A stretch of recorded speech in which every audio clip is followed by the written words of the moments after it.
Assalamualaikum warahmatullahi wabarakatuh. Halo semua, pernah dengar cerita seram dari sebuah kantor yang kelihatan biasa aja, namun menyimpan misteri menyeramkan? Siap-siap merinding, karena kejadian-kejadian aneh di tempat ini bakal bikin bulu kuduk berdiri. Yuk, simak ceritanya sampai habis. Ceritanya dimulai waktu ada karyawan baru yang masuk ke kantor kami. Sebut saja namanya Eca. Dia bagian desain grafis.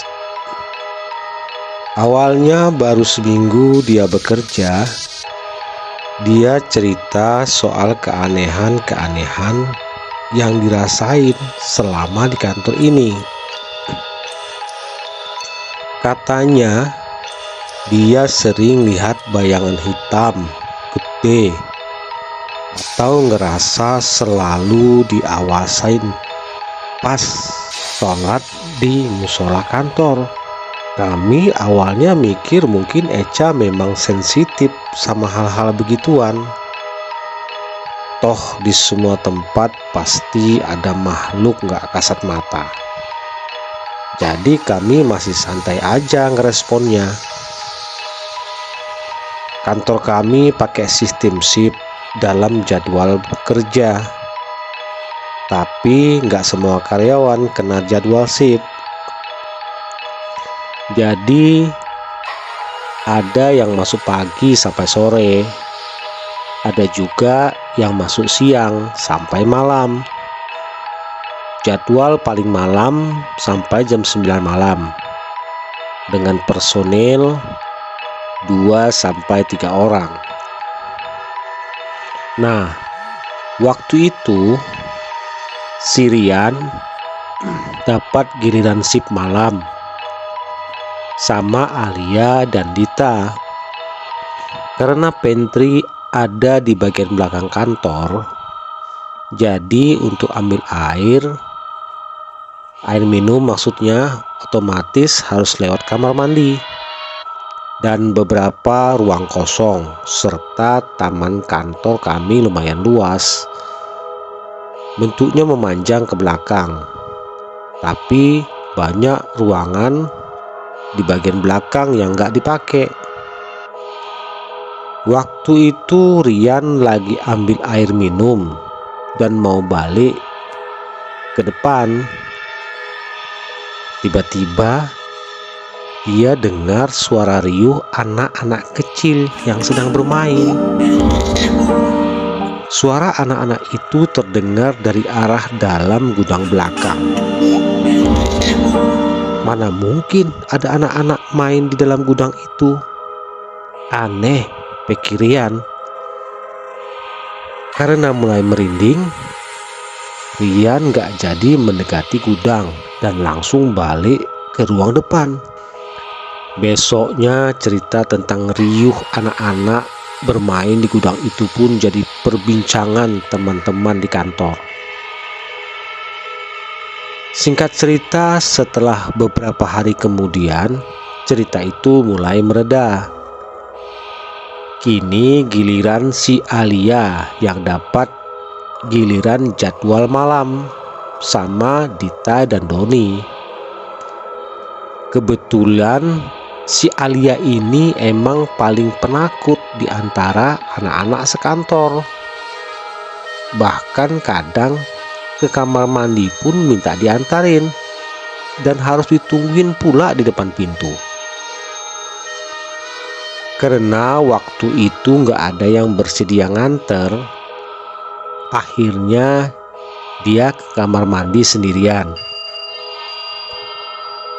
Awalnya masih aman, tapi tiba-tiba lagi-lagi ada suara anak kecil yang memanggil-manggil. Embak, embak, embak. Suaranya kayak di tempat bawah jendela kamar mandi. Embak. Alia langsung teriak minta tolong. Kita yang mendengar Alia berteriak langsung menghampiri dan menunggu di depan kamar mandi sampai Alia keluar. Sejak kejadian itu, kami mulai curiga. Kejadian-kejadian aneh yang lain mulai bermunculan. Dan kejadian selanjutnya, lagi-lagi Rian yang ngalamin. Waktu itu Rian jadwal malam bareng Alia. Mereka cuma berdua. Kebetulan malam itu ada sedikit keributan kecil di depan kantor. Keributan masalah apa dan siapa yang ribut gak perlu disebutkan di sini. Mungkin tah karena Mbak Kunti, penunggu kantor, yang kurang terima kalau ada keributan di sini, Rian yang kena getahnya. Saat dia ambil minum ke pantry, ketika dia noleh ke belakang, tiba-tiba muncul sosok wanita berbaju putih panjang, agak lusuh, rambut panjang, dan dia ngeliat ke arah Rian sambil ketawa cekikikan.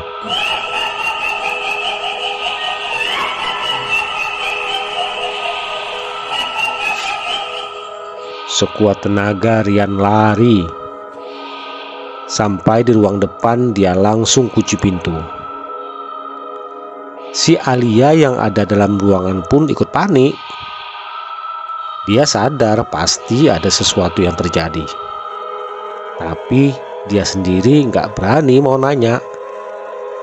Akhirnya mereka berdua menghabiskan jam malam dengan rasa ketakutan di dalam ruangan itu.